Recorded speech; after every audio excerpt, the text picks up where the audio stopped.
know that one poem a day will not kill you?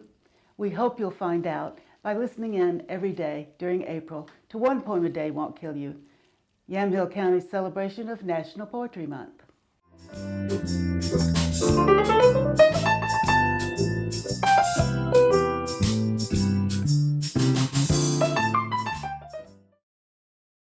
My name is Patriciafaye Marshall, and I'm going to read a poem by Phoebe Newman, and it comes from her little book entitled Sugar. The name of this poem is The Voyage of the Phoebe Diane.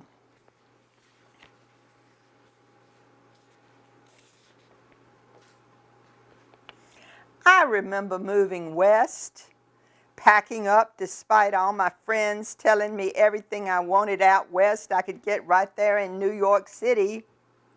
Plus, I could get it 24 hours a day and cheaper.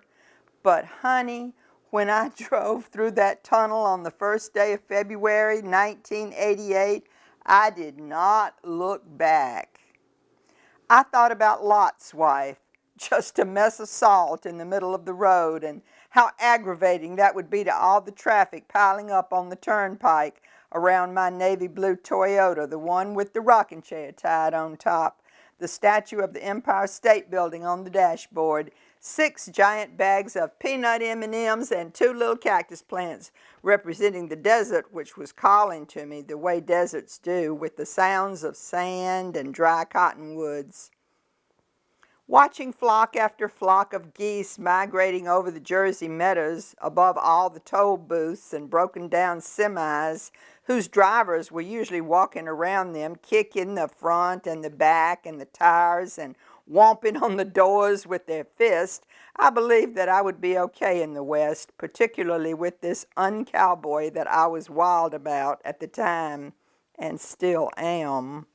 And we jumped into a red canoe and paddled the Rio Grande, the Arkansas, the Green, the Yampa, the Salmon, the muddy, beloved San Juan, and climbed mountains so high that I felt my pulse in my skull. And I learned about peeing in the woods and about the Anasazi, their sun-facing cliff dwellings and intricate pottery.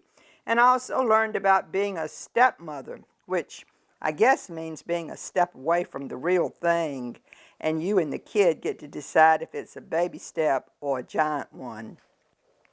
I'm thinking about all this right now because I'm thinking about Magellan and how he kept going west, no matter what anybody said, or how bad the scurvy got, or the bugs in the food.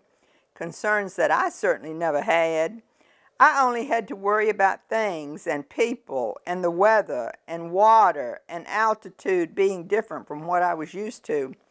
And just like I figured, they weren't just different, they were real different. By the time they became just real, we thought of moving even further west and a lot north. Then I found the island that Magellan found. Oh, not the same one in the tropics with fruit all around and hula dancers, but an island full of sweet people, brave people, women who taught me how to can, men who taught me how to dock a boat, people who are so kind to each other that it's hard to go away for more than a couple of days.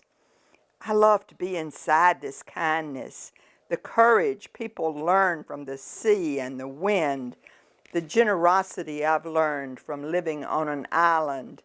I like how kind I am becoming. Maybe I could get all this in New York and 24 hours a day, but I want to be like Magellan, traveling west, then stopping here to live until I am nothing but bones, drifting in the sea with the bones of other dreamers who proved the world is round and never knew it.